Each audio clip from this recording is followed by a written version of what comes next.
இந்திய வரலாற்றிலேயே ஆங்கிலேயரை எதிர்த்து போரிட்டு வென்ற முதல் பெண் அரசி யார் தெரியுமா? அவர்தான் நம் வீரமங்கை வேலுநாச்சியார்.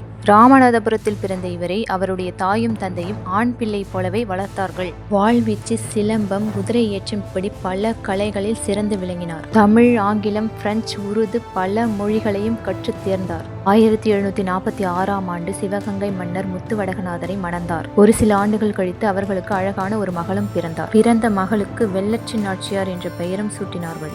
ஆனால் 1772ஆம் ஆண்டு நவாப் படைகளும் ஆங்கிலேய படைகளும் சேர்ந்து சிவகங்கை மீது திடீரென தாக்குதல் நடத்தின. இந்த கூட்டு தாக்குதலின் போது வேலு நாச்சியாரின் கணவர் சிவகங்கை மன்னராக இருந்த முத்துவடகநாதர் காளையார் போரில் துரோகத்தால் கொல்லப்பட்டார். கணவரின் மரணத்திற்கு பிறகு வேலு நாச்சியார் சிவகங்கையின் சிம்மாசனத்தையும் நாட்டையும் இழந்து தப்பி செல்ல வேண்டிய கட்டாயத்திற்கு தள்ளப்பட்டார்.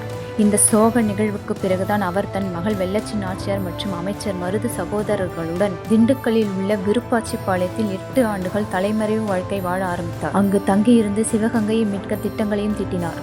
இந்த காலகட்டத்தில் தான் மைசூர் சுல்தான் ஹைதர் அலியுடன் தொடர்பு கொண்டு இராணுவ உதவியும் நிதி உதவியும் பெற்றார். அவருடைய தைரியத்தை பார்த்த ஹைதர் அலி 5000 குதிரைப்படைகளை கொடுத்து உதவினார். இந்த நேரத்தில் நடந்த ஒரு மாபெரும் தியாகம்தான் வரலாற்றையே மாற்றியது. நாச்சியாரின் தளபதியான குயிலி ஆங்கிலேயரின் வெடிமருந்து கிடங்கை அழிக்க தனது உடலில் தீ வைத்துக் கொண்டு தற்கொலை படை தாக்குதல் நடத்தி அந்த ஆயுத கிடங்கை முழுவதுமாக அழித்தார். ஆம், குயிலியின் தியாகத்தாலும் நாச்சியாரின் துணிச்சலாலும் 1780ஆம் ஆண்டு சிவகங்கை கோட்டையை நாச்சியார் மீட்டார்.